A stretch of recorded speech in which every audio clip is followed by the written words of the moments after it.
Siphinde sinibingeleleke la ku Nevertheless Commentaries la sisakaza khona ibhola noma sihlaziya khona ibhola ngolimi lesizulu. Namhlanje sibuka umdlalo wePirates neGolden Arrows. Siyazi badlele last week. La ngithe khona uma nqoba Mnqithi showed ukuthi iPirates can be broken noma iPirates can be breached. Noma idefense yePirates ungakwazi ukubreak ama lines wayo and we-attack uphinde uyidle. Lapho emphasis ekade focus ekutheni njengoba bezodlala neKaizer Chiefs. iKaizer Chiefs uma ukuthi biyibukela leya game kukhona ekucoshile phansi ngakwazi ukuthi kusebenzise ngegame yefinal yeNedbank Cup. Okuwukuthi ke abantu abaningi ba-argue ukuthi no, you cannot say ukuthi iPirates can be broken kube kade kudlala u-second team noma u-B team noma u-B lineup, but kuwona lowo B lineup mubukisisa kahle iwona owakhombisa ama weaknesses we-formation kaJose Rivero lapha kwiPirates. But sithola istatement noma ngeke ngabona istatement online esithi uJose Rivero bamkhululile kwiPirates. So okungenzeka ukuthi namhlanje umuntu ozobe ehleli kwi-coach's seat ucoach Mandla Ncikazi. So ucoach Mandla Ncikazi usebe nayo iPirates ibangele idimpela kanti siyawazi amagalelo wakhe na kwi-Arrows yona leso besizodlala namhlanje. So i-Arrows understand ucoach Ncikazi kanti ucoach Ncikazi understand the culture ye-Arrows, not only Arrows but also Pirates since sebe khona lapha kwi-Pirates isikhathi eside.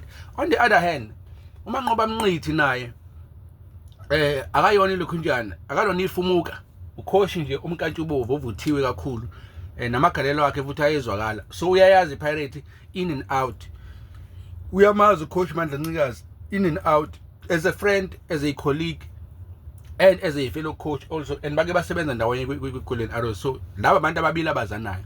But mabe sibuka i-approach ye-game namhlanje ebusuku mhlawumbe into esingayilindela ukuthi i-Arrows ize nge-3-4-3. I-exception ekade nayo ulokhunjana umanqoba Mnqithi kwi-Sundowns is that bekwazi ukudlala i-4-2-1-3-1 or something like that.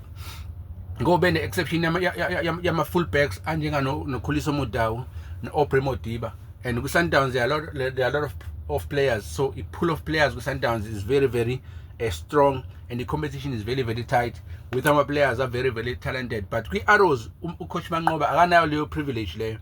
So ngimone approach le game namhlanje nge-4-3-4 ezama uku-overload contain iPirates lapha e-center ebese i-pressure high ngamalokhonjana ngama-forwards out 3 ukwenza sure ukuthi ayikwazi ukurelease uFan Rooyen ngapha futhi ayikwazi ukurelease kahle uDion Hoto uma kuukuthi iPirates izo approach game nge-4-2-3-1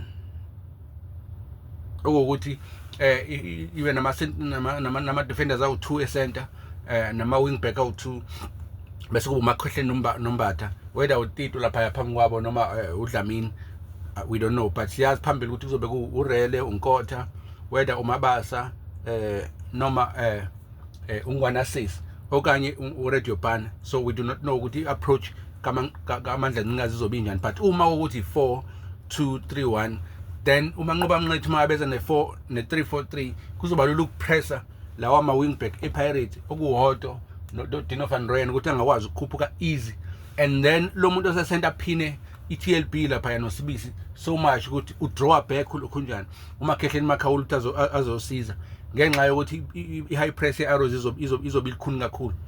Similar thing abayenze last week, but umehluko this time ukuthi iPirates izobe ibuye ngo-A team. We are hoping ukuthi izobuya ngo-A team, and iPirates ayazi ukuthi ngaphansi kukaJose ibehlasela ngama-wing backs ishiya isifuba la okuwuSibisi ne-TLB noma uSibisi noXoki noma uNda noSesana, kodwa phambi kwabo behlale kukhona uMakhehleni njalo, then uMbatha-ke ewuyena koyi-box to box olinka i-play from i-defense to i-attack.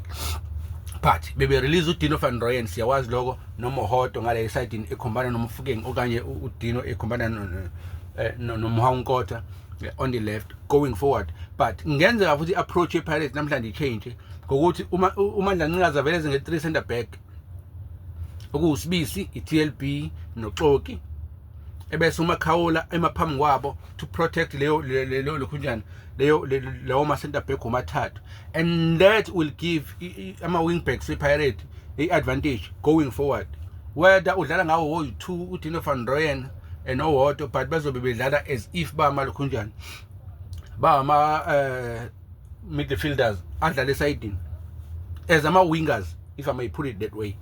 So that will give you advantage for i-Pirates going forward, noma i-attack noma i-defender futhi, because siyazi ukuthi i-recovery kaHoto and neka-Dino van Ryn is unmatched. Take Khuliso Mdawu lapho uyi-exception, but i-recovery of these two defenders is unmatched. There are really few players kwi-Betway Premiership abanaleyo recovery, these two players abanayo. But phambili i-Pirates is always good in terms of attack, and it will be very interesting to see i-Pirate ipusha i-Sundowns towards the end of the season ngokuthi iphinde win namhlanje. Those are the Sundowns, there's no way ukuthi ngaphinde lose any game moving forward, but it will be very important for i-Pirates namhlanje to bring their best, to bring their A game, to make sure ukuthi after i-departure ka-Jose Rivero they redeem themselves. After he lost i-Kaizer Chiefs in the weekend, they redeemed themselves. After ukuluza in the last 10 minutes CAF Champions League semi-final, goodbye final, they redeem themselves and pull themselves together and win today. Goodbye niggas Sundowns they run until the end of the season, otherwise they have to kiss it goodbye.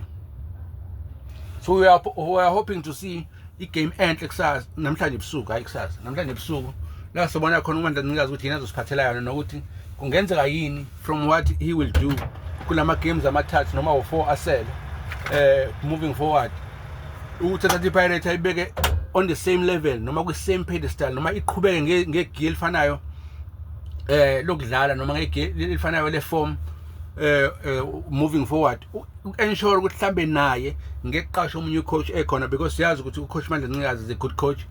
He's been tested, he's been there, done that, he's been tested, and we know what he can bring. So I'm hoping actually namhlanje ukuthi uma ngabe approach igame yakhe uzo approach so much so that though engazosilahla entirely structure sika Jose Rivero, but at the same time sizobona ukuthi nangu coach Mandla Ncikazi namhlanje and the approach yakhe as a new or as an interim coach it moving forward kuze kuyophela season. So hopefully ke ngalokho kungamnikeza ichance ukuthi anikezwe at least noma isizini eyodwa kwi-Pirates, because I would love to see ama-coach a-local enikezwe ithuba, not only kuma-team amancane la kwi-Betway Premiership, but also kuma-big brands njenge-Orlando Pirates, njenge-Mamelodi Sundowns, njenge-Kaizer Chiefs. So we can also put i-Lokhunjani SuperSport, which have been very consistent in that. I think they've been hiring local coaches more than any other team, if I'm not mistaken. But I will like to see Coach Mandla Ncikazi epusha with these 4 games and the show ukuthi wadlala kahle, so that he may be considered ukuthola Lokhunjani i-contract at the end of the season. But I'm hoping to see a beautiful game of football, and I'm hoping ukuthi Pirates will continue trying to find their winning ways again, because they've been maybe on and off.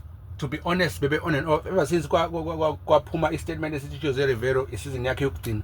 So i-Pirates moyibukisisa kahle ibingekho that consistent in terms of ama wins. So they win, they draw, they lost. It's been a mismatch of results. So I'm hoping now that it has been settled and bathi ucoach bamdedelile, then ucoach Mandla Ncikazi will step in and actually grind, then they would get those results. Hopefully, yeah, that's what we're gonna see, a beautiful game of football. And I'm hoping with the Arrows will come out gun blazing to ensure na bangena ku top 8, because we do need actually at least a team from KZN ezobakhona we top 8 next season to compete for silverware. It will be very interesting to see Golden Arrows actually winner, because babe naleyo chance leyo next season. So I thank you. This is nevertheless commentaries. I will see you after i-game Pirates. I'll see you kusasa sengikhuluma nge-game Pirates, actually ne-game Sundowns ezoyidlala ne-Chippa United, but I'm not expecting much from Chippa United. The Sundowns is a well-oiled machine and is gonna grind them hard. I'll see you tomorrow. Thank you. This is nevertheless commentaries. You can comment, share your comments, and subscribe and like the channel. Thank you.